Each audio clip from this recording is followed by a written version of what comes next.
All right, welcome to the Crypto Guild session for this week or whatever. It's going to be on polynomial commitments, and I have to say I've had a pretty good time kind of learning about these the last couple of weeks and going a bit deeper than I had before. It was great to have kind of an excuse to do that. So I encourage everyone to kind of take this as like a taster talk, and then after this kind of follow some of the links and dive a bit deeper yourselves.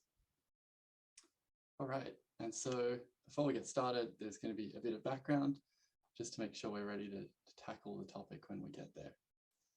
So first up, like pretty high level, what is a commitment? And so a commitment for like a piece of data is kind of this way by which you can publish this kind of derived value, which is the commitment. And then later on, you can reveal the data and convince anyone who had the commitment that you actually had what you committed to. And this is useful for when you're kind of publishing things in public, because you can prove that you had something at a certain point in time, which is what it's often used for. So it has these kind of two functions. One's the commit, which takes your data as input and produces this commitment, which they've just called commit. Can I do a little pointer? Is that possible? No. And then it's got this other function, which we call like open. So that's like opening the commitment, which takes in the input and produces like a true or false. Like, did you really reveal what you actually committed to? And so this like is a pretty simple kind of concept. And the way like we often think about it is like hashing something is a pretty good way to produce a commitment. So if you, just hash something, normally concatenated with a random value or some salt in case your input space is small. That'll just get you a hash, which you can use as a commitment later. And so, whenever we think about commitment, you can kind of safely just think about hash.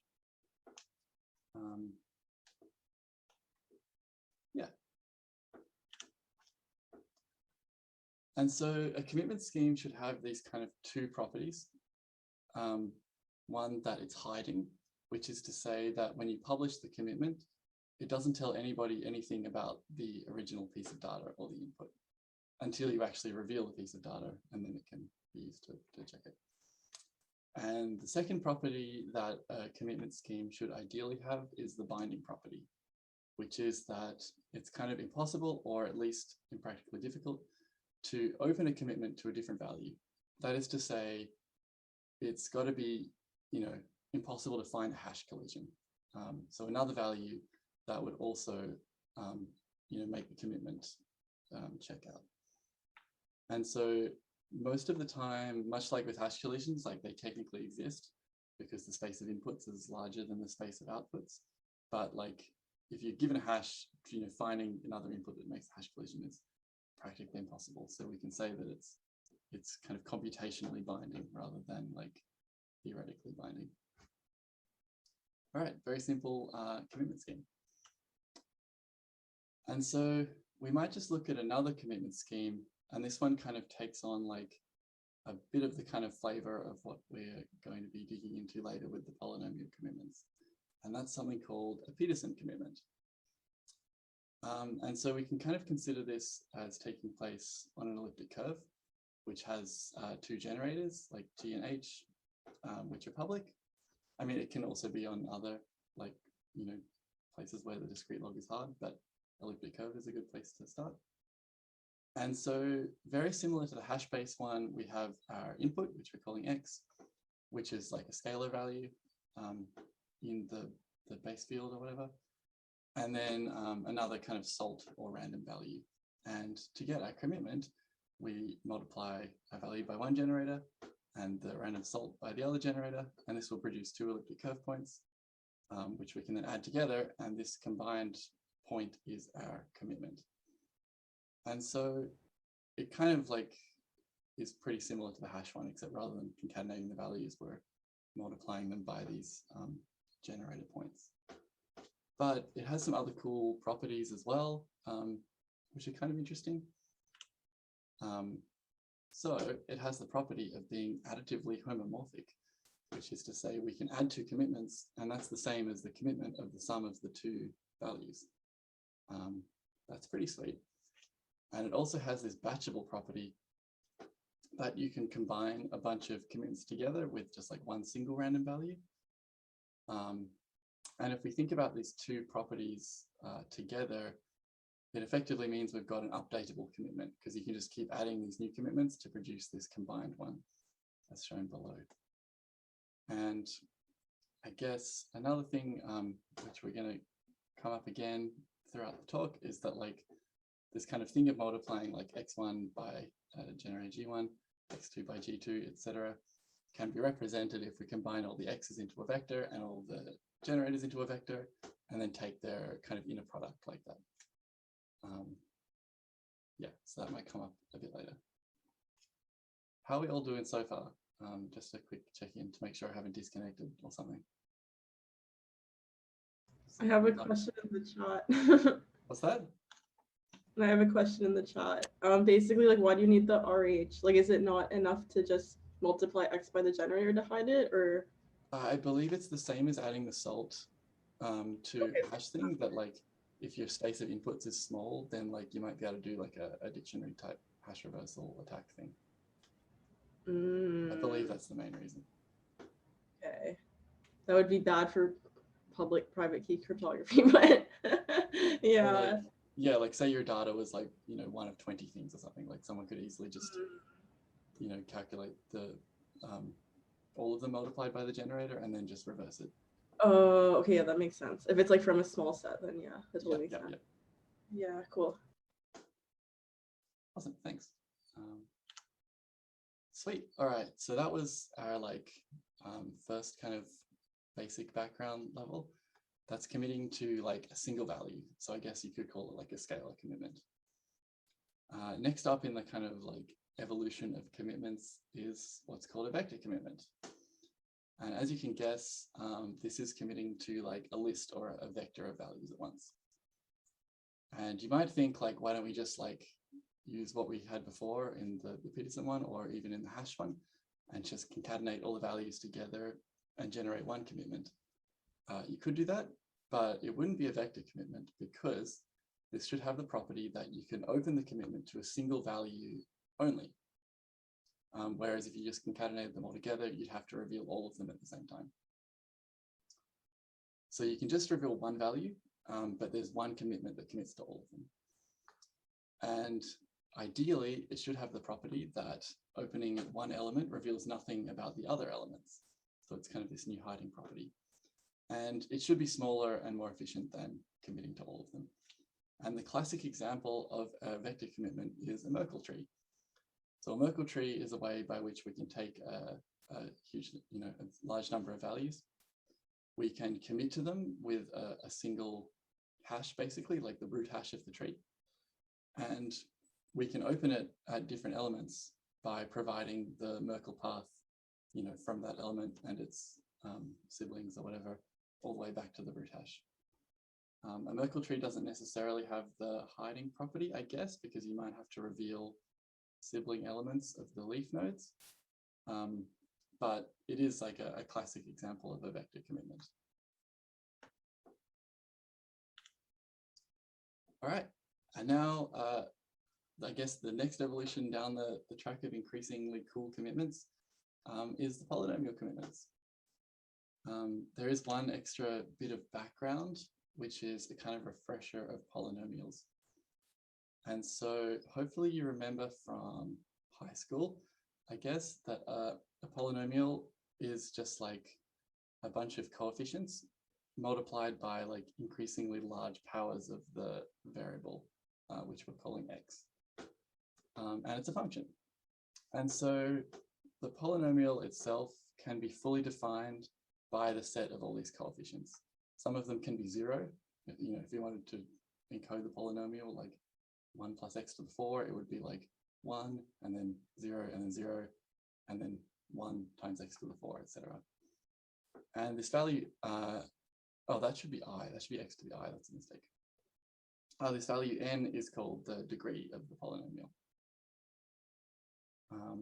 And so, yeah, the important thing to remember, I guess, and take from this is that a polynomial is a function, but it can be fully defined by a set of n plus 1 coefficients.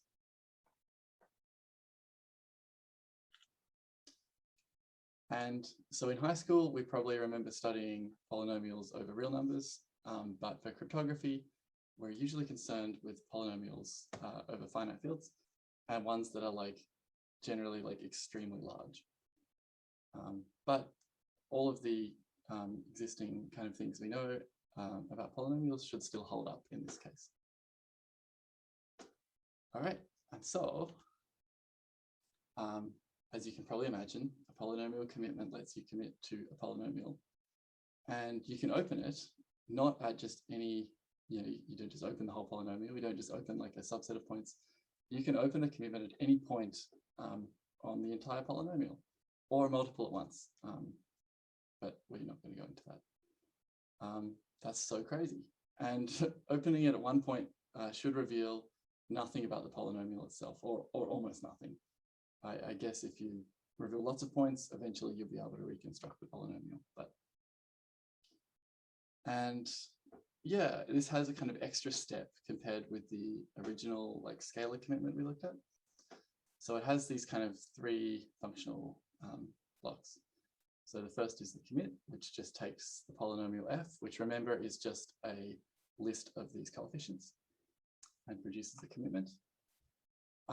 It also has this extra step of making a proof.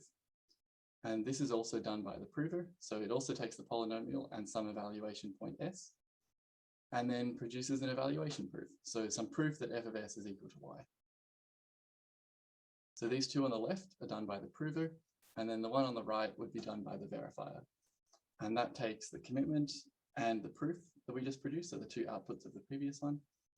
And then those 2 things should be enough to convince the verifier that f of s is equal to y. And that's a point on our polynomial.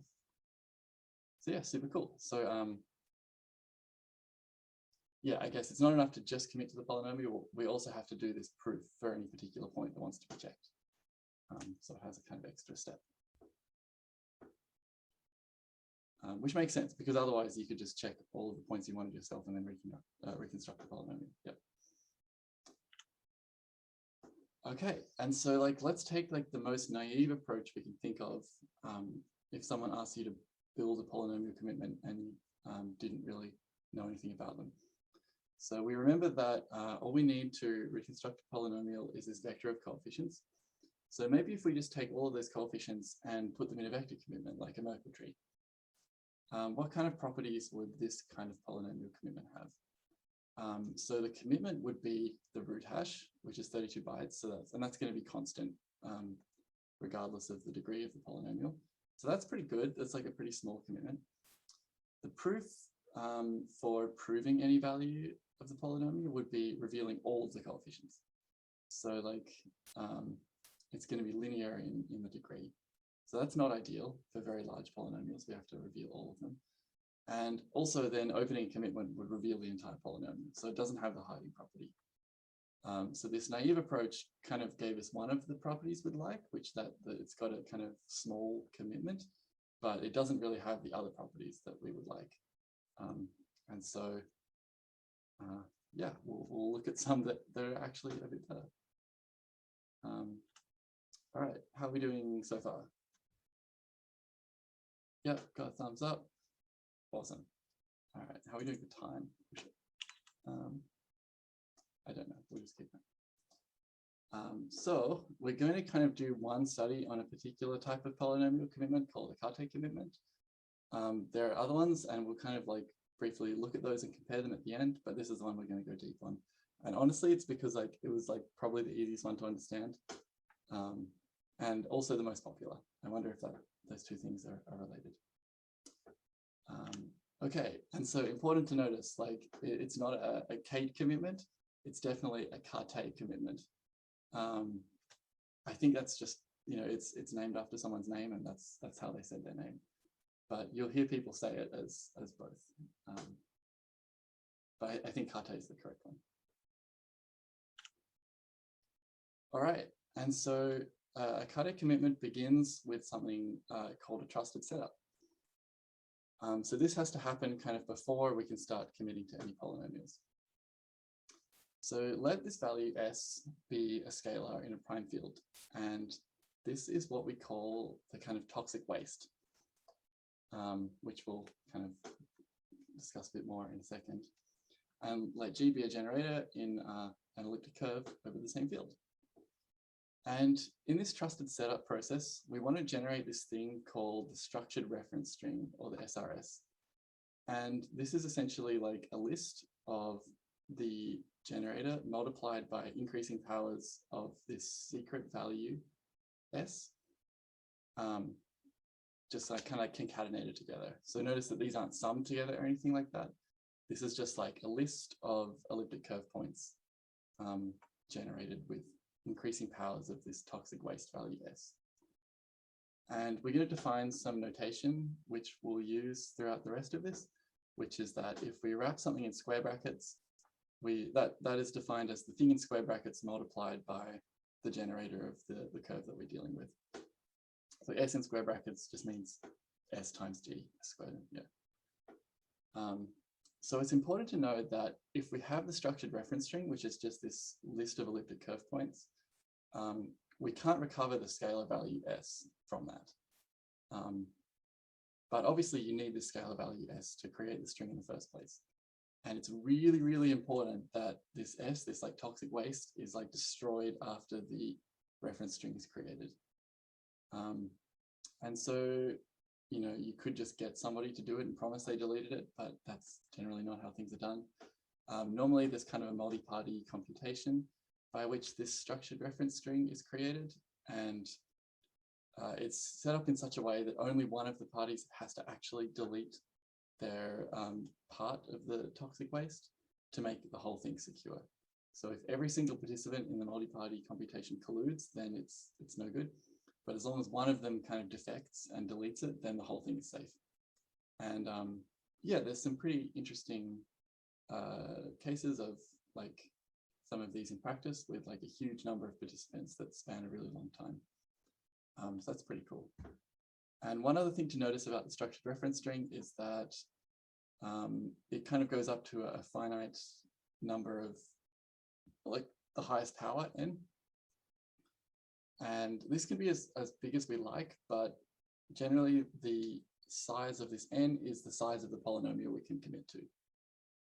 So if we wanted to commit to these large polynomials, we have to have like a high power of n in our structured reference string. All right, so that's the trusted setup component. So from now on, I think we can say that this has already happened in advance. We've got the structured reference string, and it's known to lots of people. But S is not known to anyone. And what's the commitment to a polynomial in this Kate scheme? So the commitment to a polynomial is the polynomial evaluated at the secret value S. And you might be wondering like, oh, and then multiplied by G. So the value of the polynomial at S then mapped onto our elliptic curve. You might be wondering like, how do you evaluate a polynomial at S, this value that nobody knows? It turns out that if we kind of arrange the equation for or expression, I guess, for a polynomial that we had before, evaluated S, we just substitute in S for X. So it's an increasing powers of S instead of X. And because this just means like multiply everything by this elliptic curve point, we can just say that, you know, put it inside the summation. And then essentially we can represent this as just the inner product of the vector of coefficients of our polynomial by the structured reference string. Crazy. So we don't need to know S, we only need to know the structured reference string and the coefficients of the polynomial. And we can evaluate the polynomial at a value that we don't know, mapped onto an elliptic curve. So we can't actually get the value of f of s, but we can get the value of f of s in square brackets, so f of s multiplied by g. But that's pretty crazy. Very cool. Wouldn't expect that, I think. Great, and that's what the commitment to our polynomial is. So that we've already done the first kind of functional block of our commitment scheme. So what we do, we'd have some polynomial, we don't want to share it, we'll produce this fs times g, and we'll publish that somewhere. All right, so the next part, the verifier asks us, what is the value of the polynomial z? And we can tell them that. We'll say, well, f of z is equal to y. And we'll also provide them with a proof that this is the case. So they can convince themselves that indeed f of z is equal to y. And so, yeah, essentially using these things that we give them. So using the commitment, which we already published, using this proof that f of z is equal to y, which we're going to call this different polynomial h at S, and the coordinates z and y, the verifier can convince themselves knowing nothing about f. Okay. And so what is this proof that we kind of talked about so far? Like, what is this h of s? And so let's start. I kind of want to cover the rest of this up, but like, just imagine you can only see the top line. So say we had a polynomial f of x, and we subtracted f of z, which is just equal to y. So effectively, if you were to picture it in the real numbers, we've just taken our polynomial and we've like shifted it like up or down until it now has a 0 at z. So instead of being equal to f of z at z, it's now equal to 0 because we just shifted it. Okay. We remember that from high school. We changed the y-intercept or whatever. So if we also remember from high school, a polynomial with a root or a 0 at z must have like a factor of x minus z in it somewhere. And then like a bunch of other factors that we don't know what they are. So let's just call them h of x. So we can say that this shifted polynomial can also be factorized and written in this form. And that these two forms are going to be equal. That's kind of just like what it means to be a polynomial. And we can say that this relationship is going to hold for all values of x, but only if f of z is actually equal to y, and it's a point on f. Yeah, does this kind of make sense so far? This is kind of like the crux of the the whole thing. So this h of x, like we don't really know what it is at this stage. We're just saying it's like a bunch of other factors of this polynomial. Okay, and so we can kind of rearrange this previous equation to actually give us h of x, assuming we know f of x and f of z and z, which we do if you're the prover. So the prover knows all of these things, and they have everything they need to actually compute h of x. And so if you have h of x, you can kind of just do maths on the original coefficients of the polynomial, and you'll get a bunch of new coefficients. So these are these h coefficients. And then using the same technique we used before, we can evaluate this new polynomial h at the unknown value s mapped onto an elliptic curve point. And so that's how you produce the proof. And it's important to note that you can only do this if you know the original polynomial. Yeah, and this h of x will satisfy this relationship, but only if f of z is actually equal to y. Great, okay, so that's our proof. So that's what we give to the verifier when they ask us, what's the value of f at z. Sweet. So now effectively the verifier wants to check this relationship, which is just a kind of rearrangement of this bottom equation here. We just rearranged it so that h is on one side. And then we mapped it all into the elliptic curve space. And the relationship should still hold there. So the verifier effectively wants to check that this is true, but notice that it's now evaluated at s rather than at x. But we said it's valid for all values of x, which means it's also going to be valid for s. Or equivalently, we can check kind of this form, which is, again, just rearranged again slightly. Okay, cool. So can we check this as the verifier? Let me think. So the verifier knows the commitment, f of s, because that was published publicly. It knows h of s, the proof, because we were just given the proof. We can compute y mapped to the elliptic curve just by multiplying it by the generator. And we can calculate S minus Z as just S mapped to the curve minus Z mapped to the curve. We can map Z onto the curve by multiplying by the generator. And we know that S mapped to the curve is the second element of the structured reference string. So it seems like we have everything we need, but there is this one problem that like all of these things are elliptic curve points. So we can add them, we can subtract them, but we cannot multiply them. Damn, we were so close, and like we've kind of been foiled by this tricky property of elliptic curves.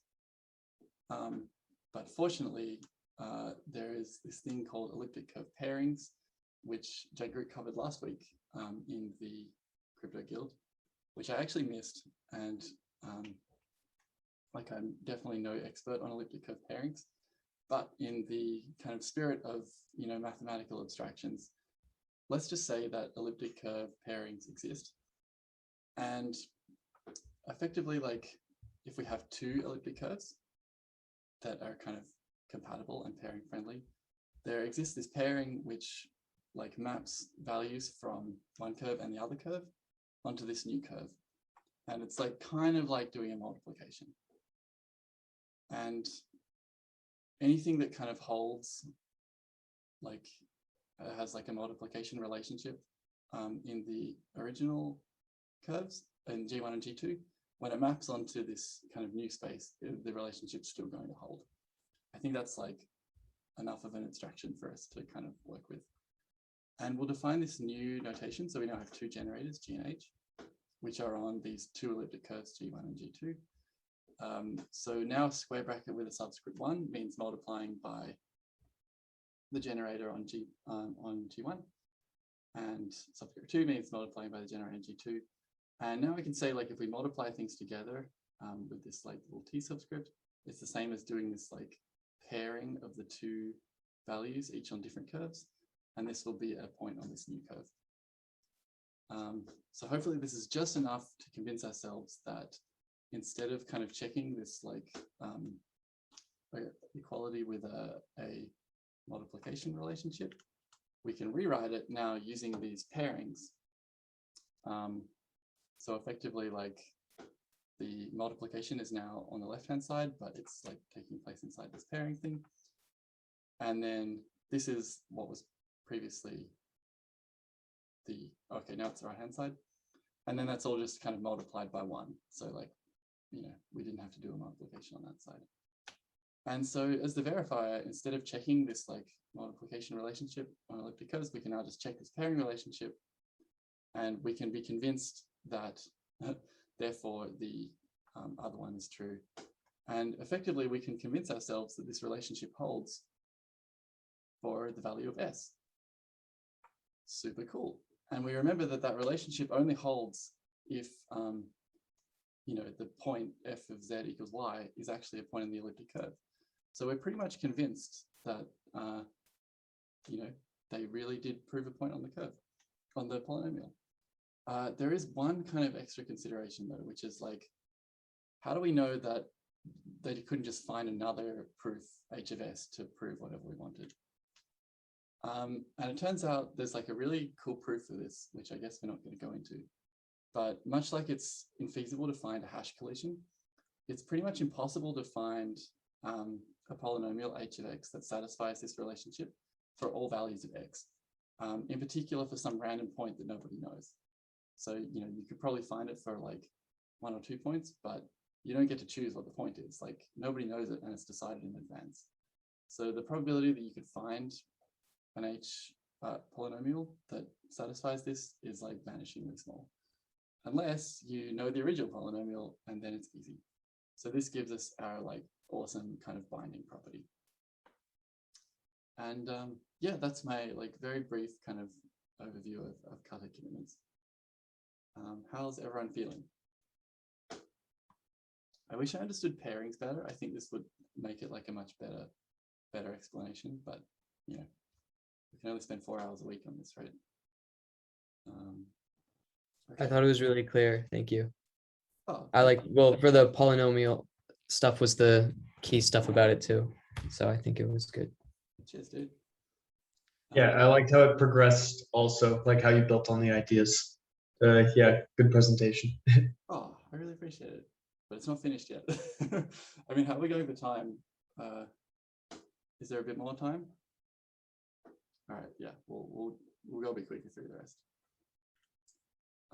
And so like we're just going to briefly like go through what are some other types of polynomial commitments and their properties and how they compare with this Carte one that we just kind of went more in depth to. So the Carte one, which is here written as this KZG10, compares with these other ones. So like what kind of properties does the Carte commitments have? The proof size is one elliptic curve point, regardless of the degree of the polynomial. So that's pretty cool. So we have an O1 proof size. The verified time is just calculating one pairing relationship. So it's also regardless of the degree of the polynomial. Super cool. And the proving time, we effectively have to calculate this like inner product thing. So it's going to be linear in the degree of the polynomial. So it's like got these really cool kind of efficient properties that compares favorably with the other types. But there are these other types as well. And let's kind of go into those. I guess maybe have a quick look at their different kind of properties in terms of like size and time efficiency. But let's like look at some other properties of these other ones as well. So there's one called inner product arguments, which is effectively like if you took the Peterson commitments we were looking at before and kind of modify and fiddle with those, you can also kind of create a polynomial commitment scheme. Cool thing about these, they don't require a trusted setup because I guess that can be a pain to do. They don't require pairing friendly curves, only like a space where discrete log is hard. But downsides, they have this much larger proof size. And these are used in the Halo 2 SNARK system. So what you generally tend to find is that like, I guess SNARKs are like built, very closely with these polynomial commitments. And typically the SNARK systems that are produced like inherit all of the properties of the polynomial commitments that are used to build them. And so if you built one out of this, you'd have larger proof sizes, but you wouldn't need to do a trusted setup. Like inherits all these properties. That's cool. There's also one called the Fast Read Solomon Interactive Oracle Proof of Proximities, or the FRI. And this is the one that's used in Starks. So whenever you hear Starks mentioned, think that like, okay, they're using this FRI polynomial commitment scheme. This is based around the Reed-Solomon erasure coding, which is the types of codes you find in like QR codes and stuff for error correction. And cool thing about this FRI polynomial commitment, it doesn't really require any elliptic curves or any like interesting cryptography at all. It just needs like hash functions that work. Really cool. And I guess that means it's like kind of quantum resistant and doesn't require a trusted setup, but it has like much larger proof sizes. So this is when you hear about Starks, people are like, yeah, Starks pretty sweet, but the proof sizes are huge, and that's because they inherit these from this FRI polynomial commitments. And then there's this other one. I don't actually know anything about this, but it was in the thing, so I thought I better include it. This Diophantine arguments of knowledge. Do you reckon that's how you say it? Yeah, I can't say I know much about it. What I briefly read is that like you can use RSA groups or class groups, and depending on which one you use, you may or may not need a trusted setup. And I guess this like meets some other trade-off. I'm not sure if this is used in a SNARK system. Maybe someone can tell me if it is or not. So that's pretty cool. So these are like other ones that exist, and it is really interesting that like they're all used in these different SNARK systems, which are all like actively developed and in use in many cases, which is interesting to me. And the final thing I wanted to cover, which I don't think we have enough time to really, but we're going to do it anyway, is something called a Verkle tree, which is like getting a whole ton of hype at the moment from the Ethereum community. And I think like rightfully so, it's like pretty cool. So a Verkle tree is effectively a re-implementation of a Merkle tree, which itself is a vector commitment using polynomial commitments. Interesting.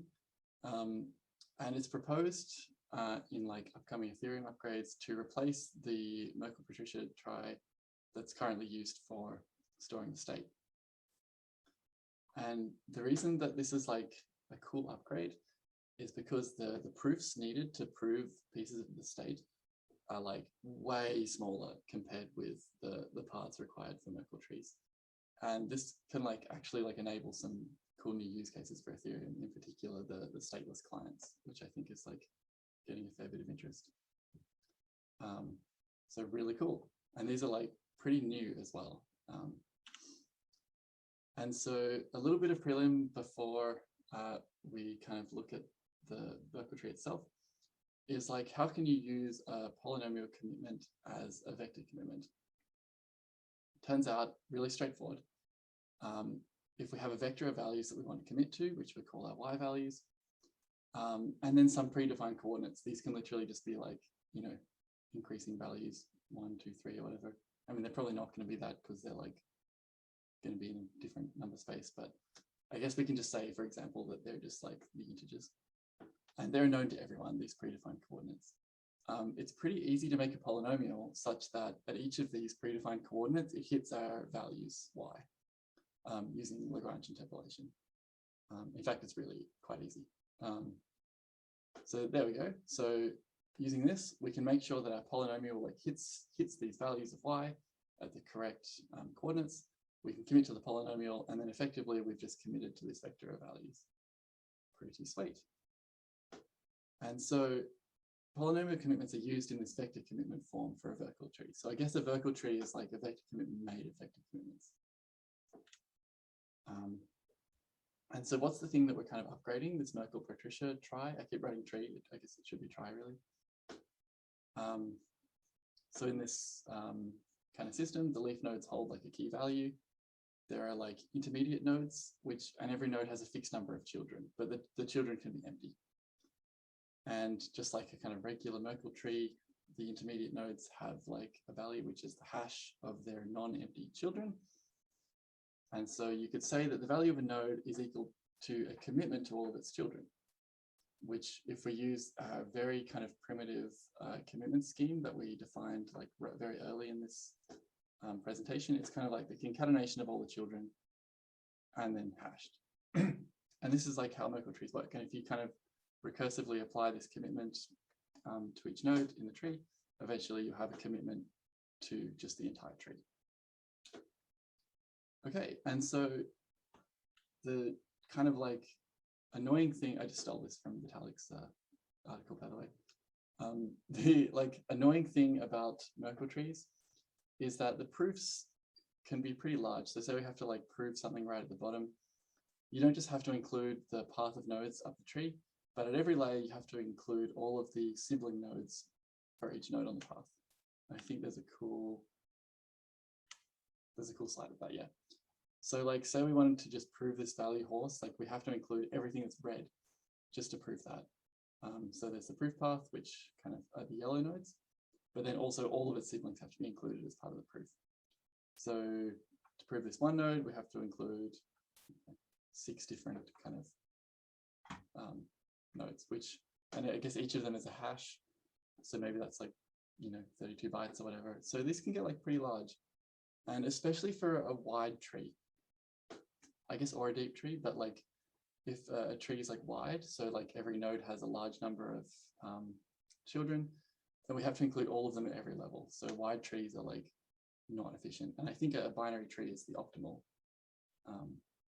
thing for a Merkle tree. And so a Merkle tree, we can do better. This is really cool. Instead of using the kind of concatenated hash commitment at each node, let's use a vector commitment for each of the children. So every node is going to store a commitment to these y values, where the y values are the values of the child nodes, which themselves are going to be these commitments. And so we can use our fancy new polynomial scheme that we just described before. So each of these C is actually a polynomial commitment that hits all of these y values. And coolest thing about this, remember with a vector commitment, we can just reveal, we can just do a proof for one of the elements. We don't have to reveal all of them like we did with the Merkle tree. Amazing. So now inclusion proofs only require the key and the value, the leaf node that we're trying to prove, the node path to the root, which we needed before, but now instead of all of the sibling nodes, we just have to include one little proof for each node that it does actually contain the child that we're saying it does in the path. So effectively a commitment that f of xi is equal to yi for the ith child. Amazing. So now, like, you know, we don't really care about the width of the tree anymore. Proof sizes don't grow with the tree width. That is really cool. So you can use really wide and shallow trees, and you end up with like shorter proof paths that have kind of less stuff on them. So according to Vitalik's article, this gets you like a 3 times gain over a Merkle tree, which is pretty good. And it turns out they can actually do way better as well, but I didn't have time to fit that in the presentation. But I think essentially, like, you can use this multi-commitments that I hinted to in the very first thing. So rather than having to have a proof for every you know, child in the proof path, you can actually just kind of do one multi-proof that proves the entire path. And that gets you like significantly better gain as well. Amazing. And like, to me, it's kind of like staggering that it took us this long to kind of come up with this Merkle tree idea. Like, I feel like we've had vector commitments for quite a while now. And but anyway, so this is like a fairly recent development, which is super cool.